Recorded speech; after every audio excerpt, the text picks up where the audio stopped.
কিছু কিছু মানুষ আছে যাদের সাথে তুমি যতই ভালোভাবে কথা বলো না কেন, তারা তোমার পিঠ পিছনে ছুরিটা মারবেই।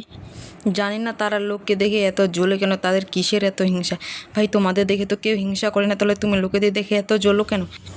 যাই হোক, ওইসব লোকেদের কথা বলে আমি আমার সময় নষ্ট করতে চাই না। তো আমি ছিলাম বাবার বাড়িতে, আর আর মা বলছিল যেহেতু তুই বাড়ি চলে যাবে কালকে, তো বল কী খাবি।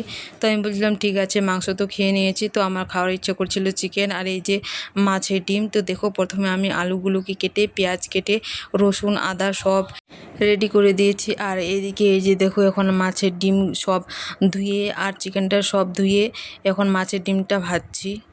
আর তোমরা কারা কারা মাছের ডিম খেতে ভালোবাসো অবশ্যই কমেন্টে জানিও, কারণ আমার তো খুব খেতে ভালো লাগে।